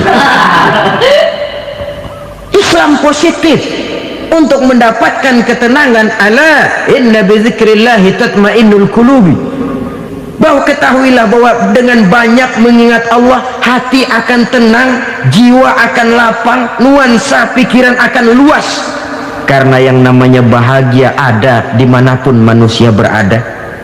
Di kampung ada bahagia, di kota ada bahagia, di ngarai, di lembah, di gunung, di hutan, di lautan, di angkasa luar, dimanapun bahagia itu ada kalau kita bermodalkan hati yang lapang ini. Dan hati akan lapang kalau kita dekat dengan agama. Dekat dengan harta buat sementara hati mungkin tenang, tapi ketenangan yang relatif dan temporer. Apalagi orang tiap kali tambah harta, tiap kali tambah rencana, itu wajar. Mungkin sebelumnya saudara berpikir, kalau punya duit 5.000 enak nih. Begitu punya duit 5.000, aduh sayang kalau 10.000 aja.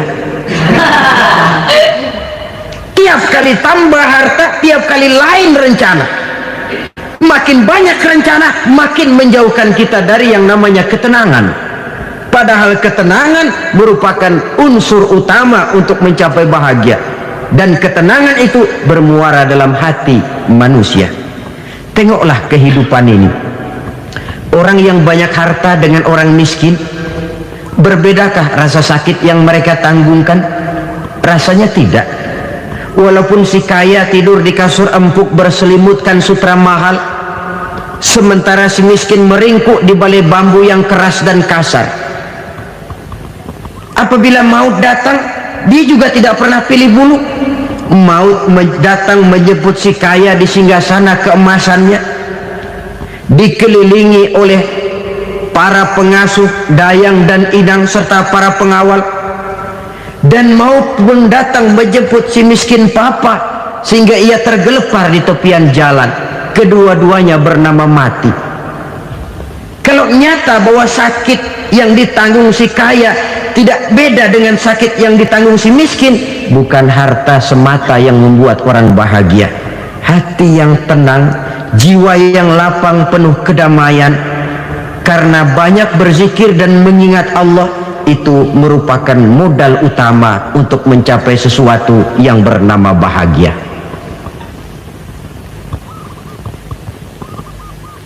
Saudara hadirin yang saya hormati, inilah yang pertama dari 4 ciri yang digambarkan oleh Nabi tentang tanda-tanda orang bahagia.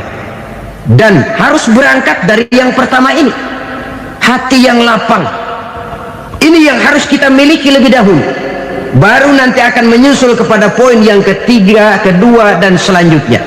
Sebab kalau hati sudah terisi dengan jiwa yang lapang, seluruh persoalan insya Allah akan bisa kita atasi dengan sebagaimana mestinya. Yang kedua sekarang, tanda orang bahagia menurut baginda Nabi, markabun syariah. Orang bahagia itu, kata beliau, punya kendaraan biar cepat asal lancar.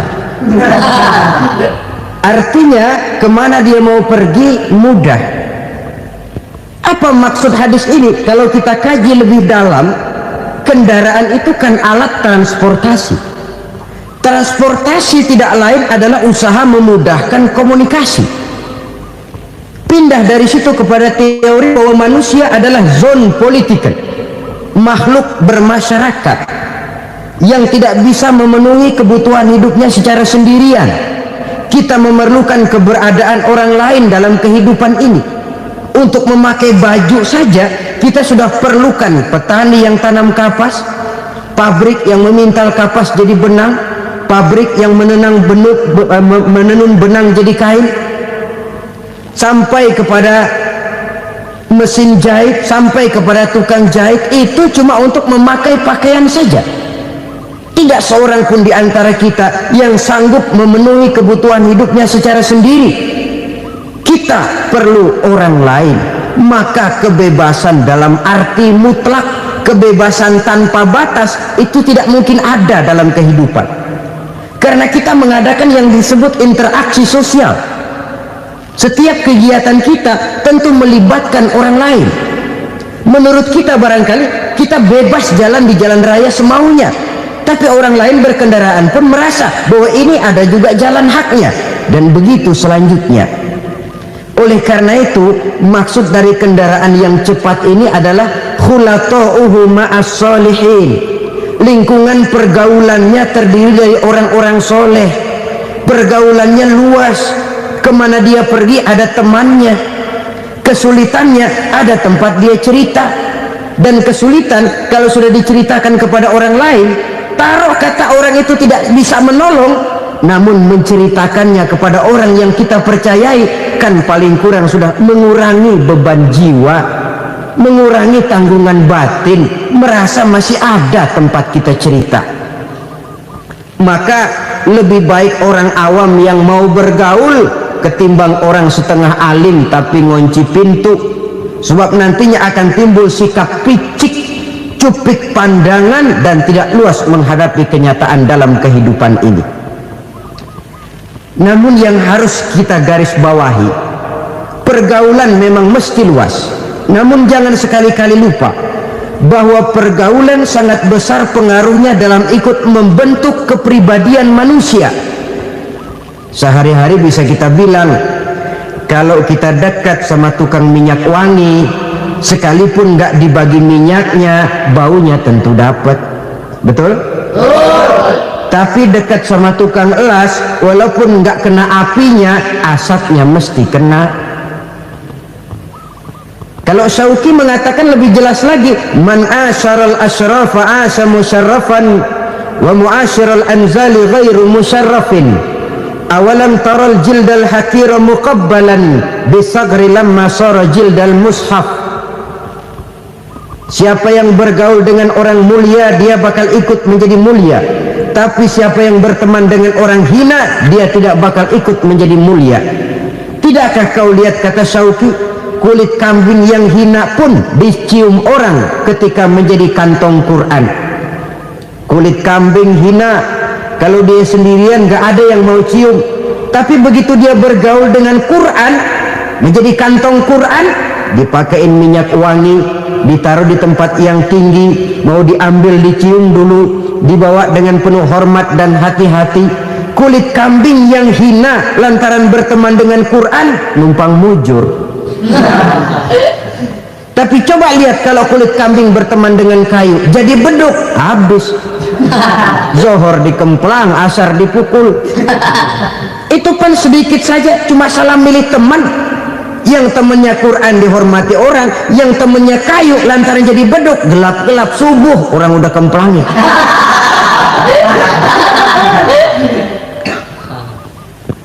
Maka terutama kepada adik-adik remaja yang masih mencari identitas diri, yang ibarat kaset masih kaset kosong, mudah diisi oleh apapun, pandai-pandailah memilih teman dalam bergaul. Karena banyak orang yang tadinya baik-baik, ketika terseret dalam pergaulan dengan orang yang tidak baik, kebaikannya menjadi lentur dan luntur. Tapi berapa banyak bajingan-bajingan tengik, orang-orang yang berlumur noda dan dosa, tiap hari melakukan maksiat, namun bergaul dengan orang yang baik-baik, pada akhirnya sedikit demi sedikit beringsut dan berangsur dia terbiasa mengikuti kebaikan-kebaikan. Saya tekankan ini kepada remaja karena mereka masih mencari identitas diri. Apa yang mereka lihat mereka mau, apa yang mereka dengar mereka ingin tahu. Coba lihat kehidupan remaja. Pulang nonton film Rambo, pengen jadi Rambo, gagah, maunya belekai melulu. Pulang nonton film Superman, pengen bisa terbang. Pulang nonton India, nyanyi melulu. Wajar, mereka masih mencari identitas diri. Saya ini sebenarnya siapa? Lingkungan, pergaulan akan membentuk itu. Karena itu pandai-pandailah bergaul, karena ia sangat besar pengaruhnya dalam ikut membentuk kepribadian manusia. Apalagi sifat yang jelek lebih cepat menularnya ketimbang sifat yang baik. Sifat yang baik, watak yang soleh itu lambat sekali untuk menular. Tapi yang tidak baik, kan prosesnya mah kalau remaja biasanya mula-mula dengar. Karena dengar lalu pengen tahu, karena pengen tahu lalu ngeliatin, begitu ngeliatin kan pengen nyobain, setelah nyobain ketagihan. Nah, ini prosesnya. Yang namanya ganja, morfin, narkotik awalnya kan begitu. Mula-mula dengar katanya kalau sudah fly to the sky, ya, sudah melayang ke langit katanya, disitulah puncak kebahagiaan. Mulanya cuma dengar, karena dengar pengen tahu, karena pengen tahu lalu ngeliat, kumpul sama orang yang suka ngeganja. Setelah ngeliat, nah pengen ngerasain. Begitu ngerasain enak juga, ketagihan. Kalau sudah ketagihan jadi penyakit kronis, bisa merembet kepada yang lain. Iya, kalau orang tuanya mampu untuk beli morfin, beli ganja. Kalau tidak kan pikirannya ngayap, jemuran siapa ya gue sahabat. Timbullah perbuatan-perbuatan negatif yang bermula dari salah pergaulan.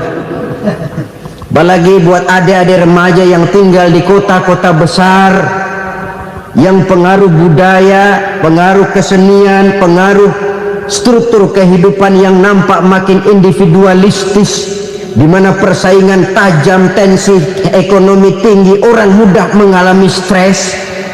Pandai-pandailah dalam bergaul, sekali lagi, karena ia sangat besar pengaruhnya dalam ikut membentuk kepribadian manusia.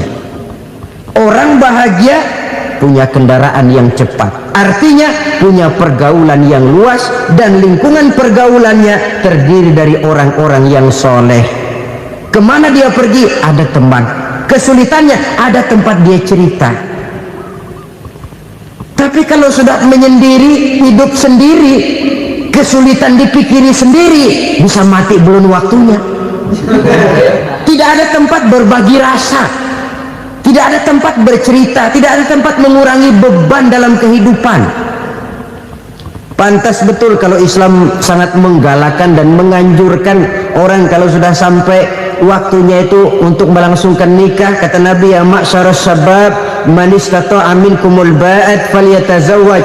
Hai para pemuda, kalau sudah mampu memberi nafkah, kawinlah, nikahlah kamu. Kenapa? Sudah ada teman hidup, tempat berbagi rasa. Kesulitan kalau ada tempat cerita akan lebih ringan ketimbang kita telan sendiri, walaupun bobot kesulitannya sama beratnya. Saudara-saudara kaum muslimin rahimakumullah, inilah ciri yang kedua, punya kendaraan biar cepat asal lancar. Kemana kita mau pergi gampang. Dengan kata lain, setelah hati yang luas, pergaulan yang luas. Dua. Yang ketiga sekarang, tanda orang bahagia itu menurut Nabi, misbahun mudhi'un, punya lampu yang terang. Oh, itu enggak problem. Sekarang sudah zamannya listrik masuk desa, Pak. Lampu sudah terang semua. Betul, kalau itu yang dimaksud. Tapi tidak cuma itu. Karena lampu yang dimaksud di sini, lampu yang akan menerangi seluruh perjalanan hidup. Dan perjalanan hidup itu sudah dimulai sejak kita terlahir ke alam ini sampai masuk ke alam barzah, kumpul di padang mahsyar sampai ke akhirat. Lampu yang menerangi itu yang diperlukan. Kalau lampu, katakanlah yang paling top sekarang kan lampu jenis Mercury. Taruhlah itu di rumah kita, dia cuma menerangi rumah kita, menerangi hati pun tidak sanggup. Bila kita masuk ke alam barzah, alam kubur, sanggupkah si Mercury yang begitu terang menerangi alam barzah kita? Tidak sanggup lagi. Sanggupkah lampu yang ratusan watt, bahkan puluhan ribu watt menerangi kehidupan di padang mahsyar? Tidak akan sanggup lagi.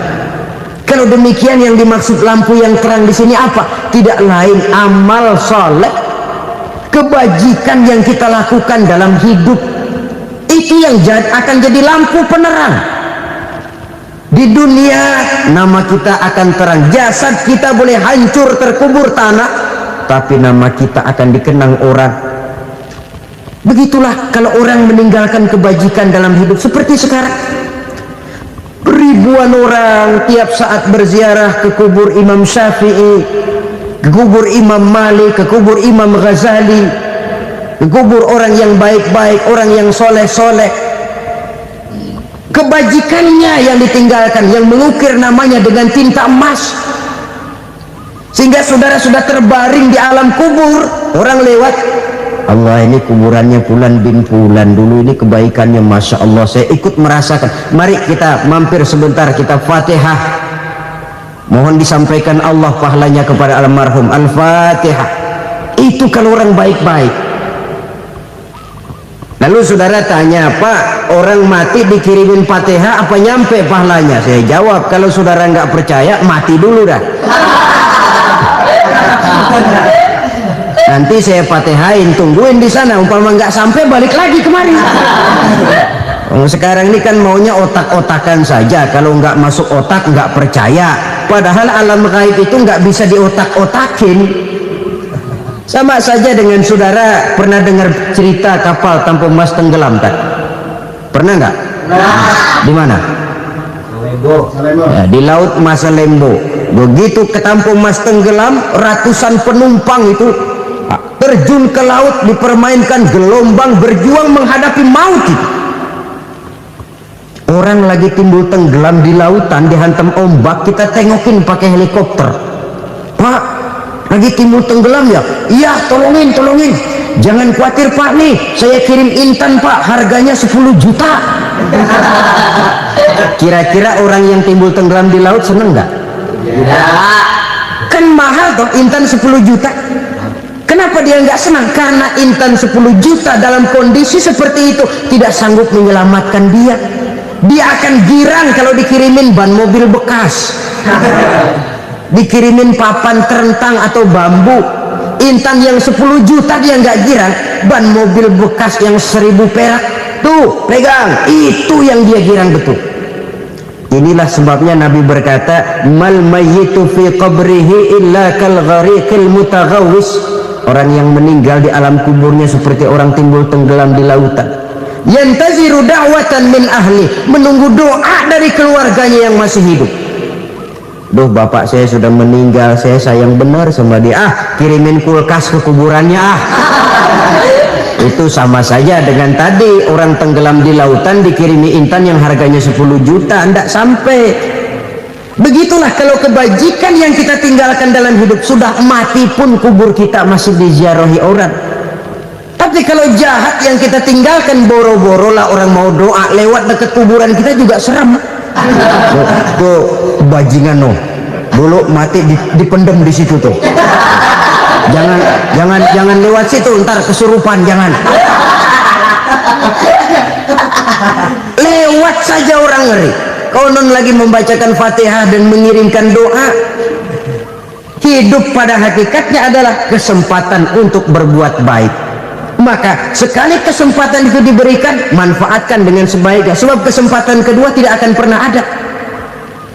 Kesempatan berbuat baik di sini, di akhirat sudah pembalasan namanya. Sekali kesempatan itu dicabut, dia tidak akan pernah dikembalikan lagi. Kata Iqbal, hidup tidak mundur ke belakang, Bung. Berhenti diinjak orang, mundur hancur. Tidak ada kata mundur dalam hidup ini. Berhenti diinjak orang, mundur kecebur. Tidak ada kata lain, harus maju dalam kehidupan dalam artian yang positif. Hidup adalah kesempatan untuk mengumpulkan kebajikan yang sebanyak-banyaknya. Di situ nilai daripada manusia. Sekarang ini memang nggak kelihatan kok, orang yang banyak pahala sama yang banyak dosa nggak kelihatan kok. Barangkali kalau habis bikin dosa palanya pada benjol, mungkin orang takut sama dosa. Tapi sekarang sama saja, orang yang banyak dosa dengan yang nggak banyak dosa jalan bareng dari belakang, sama, nggak kelihatan beda. Tapi ada waktunya di mana pahala memegang peranan, di mana dosa diperlihatkan.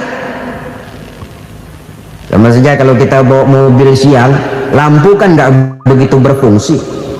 Apa lalu bilang, alah ini lampu berat-beratin, copot-copotin aja dah. Tidak perlu begitu. Kenapa? Pada suatu saat malam senja akan datang. Bila matahari terbenam, senja pun datang, gelap mulai merayap, disitulah baru terasa perlunya lampu. Pahala begitu. Sekarang orang yang nggak ada pahalanya nggak kelihatan dalam kehidupan. Tapi pada suatu saat senja kehidupan akan datang. Ajal merenggut nyawa, malam merayap, dan hidup mulai diliputi kegelapan di alam barzah. Dikala itu kalau nggak punya lampu, alangkah malangnya kita. Sebab amal yang baik, kata Nabi, di alam barzah itu akan diciptakan menjadi perempuan yang cantik menemani kita. Amal yang jahat akan menjadi orang yang paling jelek nemenin kita. Udah di tempat gelap yang nemenin jelek.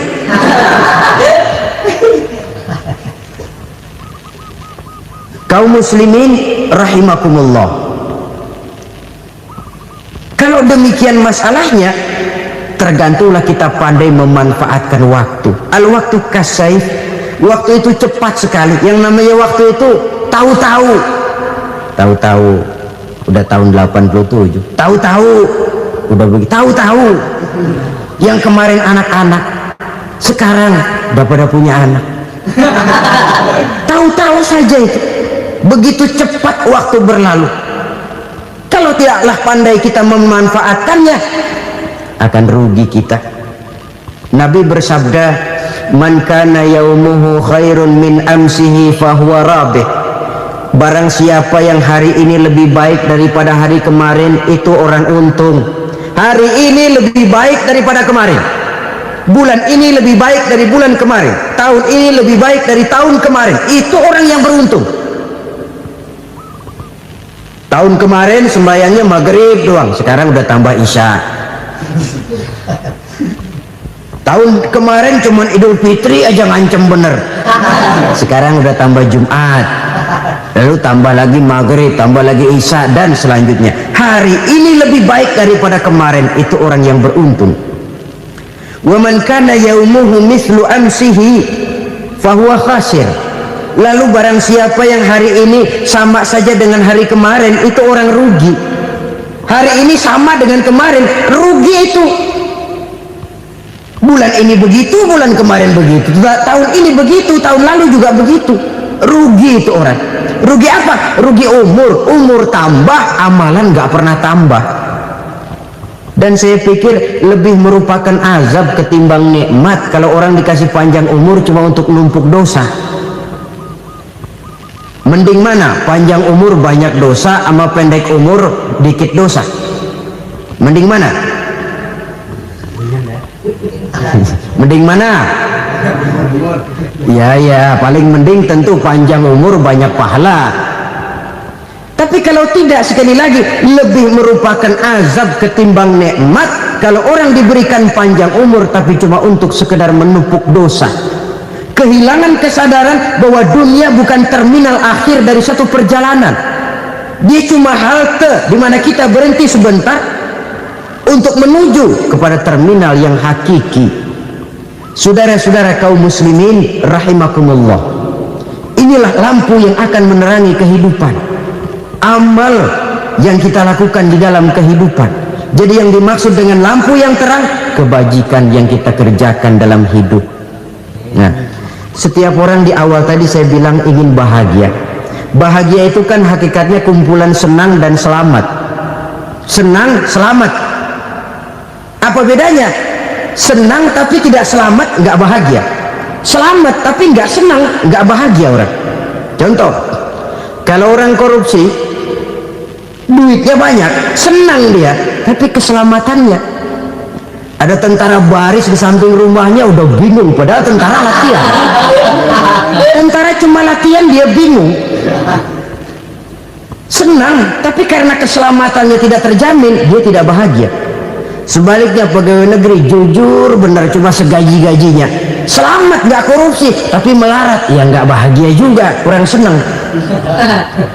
Kesenangan dan keselamatan untuk dunia saja, ya sekali lagi, kalau cuma sekedar untuk dunia saja, bisa dibeli pakai uang, bisa dibeli pakai uang. Saudara ingin selamat, bisa dibeli pakai uang. Saudara ingin senang, bisa dibeli dengan uang. Tapi setelah mati, masuk ke alam barzah, habis kekuasaan uang. Gak bisa lagi beli keselamatan pakai uang, tidak mungkin lagi membeli kesenangan dengan uang. Di situ pahala yang megang peranan. Makin banyak pahala, makin banyak saham untuk membeli kesenangan dan keselamatan, untuk memperoleh yang namanya bahagia. Dan jangan lupa loh, di alam barzah kita nggak sebentar, menunggu datangnya kiamat. Nah iya, kalau kita begitu dikuburin terus kiamat datang, untung. Tapi kalau masih harus 1000, 2000, puluhan ribu tahun yang akan datang, dalam satu penantian yang begitu lama, tanpa saham untuk memperoleh kebahagiaan, satu kemalangan yang tidak ada pernah putus-putusnya. Janganlah tergelincir oleh kebahagiaan sebentar yang menipu dengan mengorbankan kebahagiaan hakiki yang berjangka panjang. Apa artinya senyum sejenak kalau harus ditebus dengan tangis seumur hidup? Biarlah kita minum jamu, pahit memang, getir memang, tapi kan besok badan sehat. Daripada sekarang minum sirup, manis memang, enak memang, tapi bibir pada jontor besok. Sirawan, batuk, nggak karu-karuan. Banyak orang tertipu oleh kesenangan yang sebentar, Padahal laisa kullu ma yalma'u zahaban, belum tentu semua yang berkilat itu emas, belum tentu semua yang gemerlap itu intan. Karena itu marilah manfaatkan kesempatan yang diberikan Allah ini untuk mengumpulkan kebajikan yang sebanyak-banyaknya. Yang terakhir sekarang, yang keempat, tanda orang bahagia kata Nabi, zaujatun salihah. Orang bahagia itu tanda yang keempat kata Nabi, punya istri biar cakep asal taat. Sudah surga itu sudah. Cakep taat. Istri kayak gitu kalau belum mati jangan dikuburin dulu. Sudah cakep taat lagi. Tapi kadang-kadang enggak, udah jelek ngadat melulu. Apa yang mau dipilih? Sebab itu Quran mengatakan istri pakaian untuk suami, suami pakaian untuk istri. Kenapa suami istri diibaratkan pakaian? Alangkah tingginya gaya bahasa Quran ini. Suami istri teman hidup, hidup perjalanan panjang. Sejak kita dalam rahim sudah ada hidup kan di sini. Sampai ke alam dunia, masuk ke alam barzah, kumpul di padang mahsyar, sampai menuju akhirat, itu perjalanan hidup. Carilah istri atau suami teman hidup yang membawa manfaat tidak hanya kehidupan di dunia ini, sampai di alam barzah, sampai di padang mahsyar. Suaminya mungkin meninggal lebih dulu atau istrinya mungkin meninggal lebih dulu, tapi suami atau istri yang masih hidup berbuat kebajikan. Suami saya meninggal, ada hartanya, saya sedekahkan, niat pahala untuk almarhum suami saya. Ini teman hidup, tidak dibatasi dan tidak bisa dipisahkan oleh maut sekalipun. Zohirnya mungkin pisah, badannya mungkin pisah, tapi hatinya, jiwanya, kebersamaannya dalam menghadapi kehidupan. Karena itu saudara-saudara, bahasa Quran indah. Suami istri diibaratkan seperti pakaian. Apa fungsi pakaian? Pertama, pakaian jadi kebanggaan. Artinya suami harus menjadi kebanggaan istri, istri harus jadi kebanggaan suami. Yang kedua, pakaian itu kan fungsinya menutup aurat. Artinya sesama suami istri harus saling menjaga kekurangan masing-masing. Jangan malah sesama suami istri saling membongkar rahasia dan aibnya sendiri-sendiri. Istrinya diceritain jeleknya di mana-mana, atau suaminya dibongkar rahasianya di pasar umum. Itu sudah tidak lagi berfungsi sebagai pakaian. Kenapa semua ini diperlukan? Karena kita menyadari bangsa yang baik terdiri dari masyarakat yang baik. Masyarakat yang baik merupakan susunan dari warga yang baik. Warga yang baik adalah terdiri dari rumah tangga yang baik. Dan rumah tangga yang baik merupakan susunan dari pribadi-pribadi yang baik. Dari situ langkah dimulai. Membangun satu bangsa yang baik diawali dengan membangun rumah tangga yang baik, dengan menciptakan pribadi-pribadi yang baik. Sehingga dari sini diharapkan berkembanglah nilai-nilai kebaikan. Orang akan bahagia mempunyai istri yang soleh.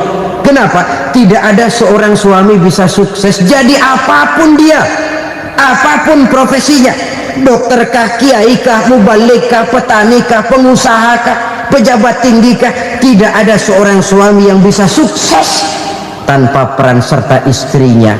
Walaupun memang peranan itu tidak begitu kelihatan, tapi sangat menentukan. Karena itu, saudara hadirin yang saya hormati, Islam sangat menghargai kaum wanita, memberikan kedudukan yang tinggi sepanjang tidak mematikan kodrat kewanitaannya.